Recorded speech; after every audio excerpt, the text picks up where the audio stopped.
Morning Majlis, talking the stories that are shaping headlines. This is Pulse 95. This is Pulse 95. Very good morning and welcome back onto the program. We're inviting your thoughts and opinions. Text lines are open for 4215 events because the pandemic is still not gone yet. Yes, we are very confident of our fights against the spread of the pandemic or the COVID-19 here in the United Arab Emirates.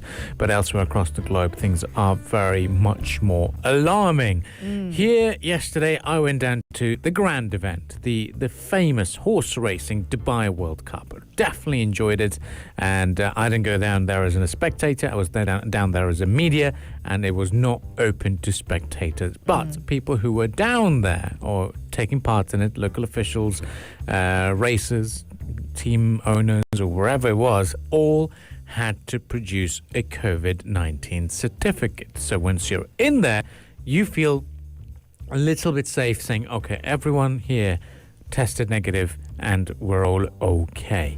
Is that the solution to the world of events? Because in Spain, something happened as well. Yeah, well, if one overlooked the white face masks dotting the tightly packed crowd of music lovers, it was almost like pre-pandemic times in Barcelona's Palau Sant Jordi concert hall Saturday night, because 5,000 rock fans enjoyed a real as can be concert after passing a same-day coronavirus screening to test its effectiveness in preventing outbreaks of the virus at large cultural events.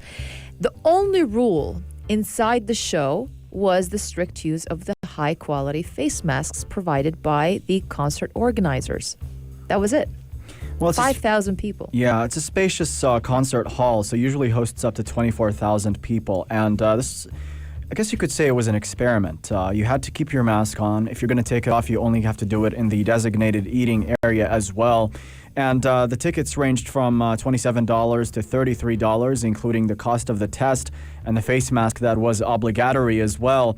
And what they were going to do after the concert is test those people again and then compare that to the rate of transmission outside the concert setting to see if the fact that they attended this concert in the first place posed an extra danger or increased the overall rate of infection and risk of it compared to just going out and going to the mall or going to a restaurant and such. So I think it's interesting from a scientific perspective, and also because the economy of a lot of those places relies on such events, and whether or not it's the right thing to do hinges on the precautions they're taking, the COVID-19 situation in the country, the state of the vaccination drive.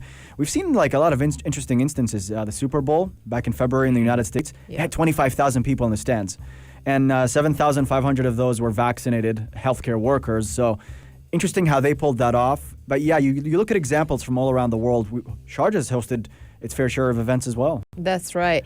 But yeah, looking back at this concert, the Barcelona concert, the show, it was by a Spanish rock group. It had the special permission of Spanish health authorities. And while the rest of the country was basically limited to gatherings of no more than 4 people in closed spaces, the concert goers were able to mix freely, and even the musicians were also swept up in the moment. Even one musician from the group said, "It's been a year and a half since we last set foot on a scenario as a band. This is so some of the musicians are crying over here." Ticket buyers chose between 3 venues in Barcelona where they could take a quick antigen test on Saturday morning. Those with negative results got a code on their cell phones validating their tickets for the 7 p.m. show. People with heart disease, cancer, or those who have been in contact with someone infected by COVID in recent weeks were asked not to sign up. And organizers said it was the first commercial event with an audience that big held in Europe altogether during the pandemic. The show was actually sold out as well. That just brings the big discussion that are we as individuals going to be okay with that precaution and doing a PCR test before turning up to a particular event. Now, look, the cost of doing a PCR test in the United Arab Emirates has gone down. So if you were to go through the Siha tents of the drive-through COVID-19 testing, you pay 65 dirhams as opposed to the big total of 270 dirhams back in the days. And in fact, it was $370, not even $270, $370, $370 dirhams, $100 was the price that we would pay for a COVID-19 test. But now it's down to 65. Events are getting back, and they're saying they needed negative results. Do you think that is going to make everyone feel like, we're okay now? I feel so. If you're a lot of people now, a lot of our population, I think it's more than 60% of UAE population have been vaccinated, I believe, fully vaccinated. So that is a good marker here. And another thing is that if you're taking your PCR test, if you haven't been vaccinated, if you take your PCR test before an event or a gathering, and you wear your mask, you stay your 6 feet distance or social distancing in general, and you're careful, why not? Yeah. Why not? Life must go on. Absolutely. That is just my theory. I don't know.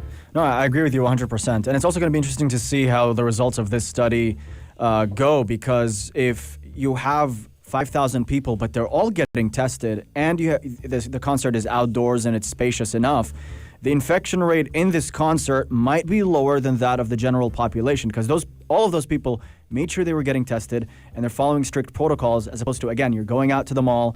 It's not like you have to get tested before going to the mall. So it's going to be interesting to see the comparison in infection rates. And I think based on similar studies like this, that'll inform policy for sure. Definitely, and we'll certainly keep you posted on the Morning Majlis with that. Do get involved on the text lines 4215 with your thoughts on this topic, whether it's going to be okay for us to go on to these events without the with the PCR test, and is that going to make things easier for us? Stay with us on the Morning Majlis. We're appreciating your thoughts and concerns on the program. Up next is the world of business news, and then we talk about the big developments across the globe. Stay with us. This is the Morning Majlis on Pulse 95. Pulse 95. Between local lines. Notes from the Emirates. Welcome back on to the Morning Majlis, and we're talking about events taking place here in Sharjah and the UAE in general. And we're going to start talking about the Sharjah Heritage Days that actually kickstarted on March 20th and it's going until April 10th. And we've seen a lot of events and activities taking place in the event. 500 events and activities planned for the 3-week run of the Sharjah Heritage Days that is coming in its 18th edition, in fact. And it's also taking place in the heart of Sharjah district. And starting today, I believe it will be in the Khorfakan Heritage area. Yesterday. It was in my hometown. Your hometown. My hometown, yeah. And you will see artists, chefs, intellectuals, leading cultural entities from the UAE and the 29 different other countries that will be engaging audiences with their dances, traditional foods, arts and crafts and clothing unique to their cultures as well. And this festival is perhaps the largest and longest celebration of local and global cultures here in the UAE and also in the region as well. It is a big deal, and let's not forget the Republic of Montenegro. It is being the guest of honor this year around. And I also got a chance to go to the Sharjah Heritage Days, and I witnessed the dances by Montenegro. How was it? Spectacular. It was very nice. Lots of food. Yeah. It was packed. Lots of media coverage as well. Pretty much that was it. And it's gone on for some time as well. And Sharjah City Municipality, to encourage people to visit the event, are providing free parking. 233 spots at Al Marija and Shuyukh areas to be available if you're visiting the Sharjah Heritage Days in the heart of Sharjah as well. And a really remarkable event. Now, this free parking is happening until April 10th. And Sharjah Heritage Days, just be there. Yeah. People say there's a lot of great food and drinks there as well. Yeah, I love the variety. A lot of Emirati food, I would have to say, also there was a lot of variety. There is a heavy emphasis on the UAE heritage. Definitely. It is a lot more of the UAE cultural performances. So if you do go there and thinking to see too much of international culture, you might not get that to a certain degree. That was my actual Yeah. That first is what observation. I witnessed. Yeah, that was you'll what I saw. you'll observe that. You'll go in and you'll see some of it. You won't see a huge variety of it, but you'll go down and let's say there'll be especially in the heart of Sharjah, there will be a traditional Punjabi performance that'll take place, and that'll be great. And then you'll see the Montenegro performance, Belarus performance. But in terms of the shops and the established shops, it is the idea is heritage. The Emirati heritage is in the spotlight. The main idea is to remind the young crowd that it's not all wonderful cityscape and great life. There were some days that you've got to remember, and great to showcase that to the young ones and to have a little bit. Which is also spectacular. Yeah, it is. It's a spectacle on its own for sure. But the big question here is the general debate, and we're asking you this question on the text lines 4215 to you to share your thoughts and input. Events. They're great. And do you think you would be a bit more comfortable going down to these events? And we will be, in fact, discussing that in greater detail. Because an event took place in Barcelona that had over 5,000 attendees. So how about we do a bit of a Majlis debate up next on the Morning Majlis? Pulse 95. The Morning Majlis, talking the stories that are shaping headlines. This is Pulse 95. Well, we continue discussing the latest developments coming out from Egypt. A lot has been going on in that country. A giant container ship remained stuck sideways in Egypt's Suez Canal for the fifth day on Saturday, as authorities prepared to make new attempts to free the vessel and also reopen the crucial east-west waterway for global shipping. It's called the Evergreen, the Panama flagship, or the flagship that carries cargo between Asia and Europe. It ran aground Tuesday in the narrow canal that runs between Africa and the Sinai Peninsula. And the massive vessel got stuck in a single lane stretch of the canal that's about 6 kilometers north of the southern entrance near the city of Suez. And the problem is that the Suez Canal blockage is the straw that breaks global trades back for sure. Why is that? Why is the Suez Canal so important? Well, about 12% of global trade passes through the 193-kilometer canal, which connects the Mediterranean Sea to the Red Sea and also provides the shortest sea link between Asia and Europe. Only there's an alternative route around the Cape of Good Hope on the southern tip of Africa that can take 2 weeks longer. But going back to the Suez Canal, according to data from Lloyd's List, the blockage is holding up an estimated $9.6 billion of goods each day. That's about $400 million an hour. That is a lot. And it is also estimated that Egypt was losing up to $14 million in revenue each day that the canal was closed. Yeah, and the situation is, it's not clear when it's going to be refloated, this vessel, according to the head of the canal authorities. Just to put it in perspective, this Ever Given vessel that's stuck, it's 400 meters long, and it's wedged diagonally across a section of the canal amid high winds, and this caused it to block one of the world's busiest waterways. What they're trying to do is they're combining dredging material with tugboats in an attempt to try and push the vessel, but reportedly, yesterday they made very minor progress in dislodging the ship. One source said there has been some movement at the bow of the ship, but as to whether or not it's going to be free anytime soon, that's still a big question mark. But the hope here is that it wouldn't be necessary to remove some of the 18,000 containers on board in order to lighten the ship's load. They are banking on strong tides and winds, and are going to be using heavier tugboats quite possibly, and hope that the high tide would help them dislodge it. But it's a very tricky and complicated process just trying to free this thing. Yeah, 60 meters wide as well. It's a pretty heavy shipping container ship. It is 220,000 tons. To put into perspective, people obviously know the famous Titanic. That is 269 meters. This is 399.94 meters, and it's a pretty large vessel that has been stuck. Now, big question is, how did it get stuck? What was the reason? Initially, the container line or the shipping line said it was due to a power outage.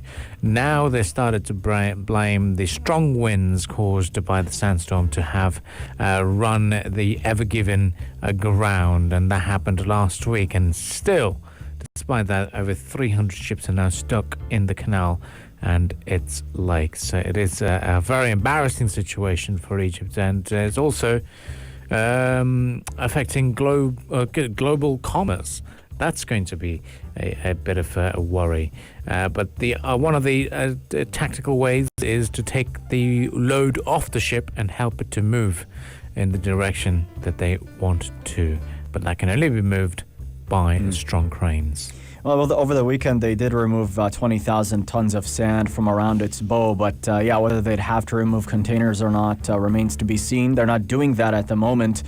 And a Dutch firm that is working to free the vessel spoke to media, said, "We could see it being freed by next week if the plan works and the heavier tugboats and dredging yields results as well." So that's another question as well. But it's looking like it's going to be stuck for quite some time. A few more days, possibly a week. Who knows? It's not easy freeing this thing. Looking at the map in perspective, the canal, the ship through the canal would go past Egypt, through the Suez Canal, and then onto the Mediterranean Sea. But then, normally when you see a bit of a traffic jam situation out and about on the roads, you tell the driver saying, "Hey, choose another route." Yeah. But there is no other route. But there is a route. But that's even longer. That's 6,000 kilometers. Yeah. You've got to go all the way around Africa and then go up. So it's massive. It's a huge situation. It's pretty dramatic at the moment. But we'll keep you posted about any movement. But don't expect it to be a lot sooner because it's going to take some time. But we shall be keeping you posted. But stay with us on the Morning Majlis. Time now for the news bulletin, and then we continue the discussions on the program. And if you'd like to share your thoughts and opinions, you can do so on the text lines 4215. Pulse 95. The Morning Majlis, talking the stories that are shaping headlines. This is Pulse 95. This is Pulse 95, and a very, very warm welcome back onto the Morning Majlis. Now, we are talking about climate change, and climate change certainly is a reality that we still face, and it is something that has affected Australia very recently when we saw those floods in Hawkesbury River in New South Wales. But in line with the importance and significance of the climate change, US President Joe Biden has invited 40 world leaders, including those of the United Arab Emirates and Saudi Arabia, to join an online summit on the crisis. It is going to be taking place on April 22 and 23. And according to a statement by the White House, it is intended to underscore the urgency with which the world must act and highlight the economic benefits of going green. That's right. And the custodian of the two holy mosques, King Salman bin Abdulaziz Al Saud of Saudi Arabia, and also the UAE President, His Highness Sheikh Khalifa bin Zayed Al Nahyan, were among the 40 world leaders invited to this summit. Also, European leaders, including German Chancellor Angela Merkel, French President Emmanuel Macron, and British Prime Minister Boris Johnson, were all invited as well. And so are Brazilian President Jair Bolsonaro, and also Indian Prime Minister Narendra Modi, and Turkish President as well. Now, Biden has also invited Russian President Vladimir Putin and also Chinese President Xi Jinping. And Biden told reporters that he had not yet spoken to the two leaders about it, but they know they're invited according to his statements. And he also urged other leaders to use the summit as a forum in which to outline their own new, more forceful contributions as well. And of course, this event is going to be streamed live on the internet for public viewing. That's right. And one of the first things that Joe Biden did as president is re-enter the United States in the 2015 Paris Accord, which was negotiated during the Obama administration's final term. But then Trump took the United States out of that accord in 2017, argued that it put too many limits on what U.S. businesses could do. So the United States is set to announce an ambitious 2030 emissions target for the country by the time the summit gets underway. But it's not just the United States. Saudi Arabia has a pretty big green vision as well. They have launched the Green Saudi and Green Middle East initiatives. This was announced by Crown Prince Mohammed bin Salman. The initiatives are set to apply a number of ambitious programs to reduce carbon emissions by 60% in the region and plant 50 billion trees in the world's biggest afforestation project. The tree planting project will be double the size of the Great Green Wall in the Sahel region, the second biggest regional afforestation initiative. That's right. And also he said, or the Saudi Crown Prince also strongly rejected the notion that preserving the economy and protecting the environment are incompatible. Climate action will enhance competitiveness, spark innovation, also create millions of high-quality jobs, according to him. Also, young people both in the kingdom and the world are demanding a cleaner, greener, and more inclusive future, and we owe it to them to deliver on this, as he emphasized. It's incredible in terms of how the world is shifting with their afforestation plans. We saw the 2040 strategy of Dubai to make about 40 to 60% of its land into conservation areas, into green spaces. And here in the Emirate of Sharjah, we also see the same thing under the implementation of the visions and directives of His Highness Sheikh Dr. Sultan bin Muhammad Al Qasimi, the Supreme Council member and ruler of Sharjah. The municipality here has looked at their new project, which has been implemented with the 70 vital agricultural projects in various areas of the city, including increasing the percentage of green areas by 20% annually. Now, the Emirate has 19 million square meters of green areas when you look at the parks and better facilities on offer here in the Emirate. So it goes to show how important such initiatives are when it comes to the afforestation aspect. But this new summit that Saudi Arabia has got planned or is planning on attending with Joe Biden's White House administration is going to be a unique one, because there's a new set of elite nations that they've created for this specific summit. Yes, indeed. And it's pretty interesting as well who was invited as part of this event. And we'll have to see how these talks go. It's pretty interesting what the United States is doing, naming former Secretary of State John Kerry as his special envoy for climate change and getting a role on the U.S. National Security Council as well. And yes, it does come at a critical time where climate change is viewed as an existential issue by countries around the world. And we're seeing more and more regulations imposed to try and limit the extent of carbon emissions as well. So we're going to be seeing these global actors put forth their plans for this, and it's going to be very, very interesting to cover. Certainly will be. Do get involved on the text line 4215. Joko Widodo, the only president of the country that does not have a military background, has also been linked, his election campaign as well as his popularity have been linked to that of Barack Obama when he did become the president of the United States. Who is the president that we're talking about? Mr. Joko Widodo, president of which country? Stay with us on the Morning Majlis, and we'll continue the discussions here on the Pulse 95. Up next, bit of Michael Bublé. to keep you entertained this morning. If you liked this episode of The Morning Majlis, drop a like and subscribe. 95. Be sure to follow us on Instagram for all our daily updates and top stories. Pulse.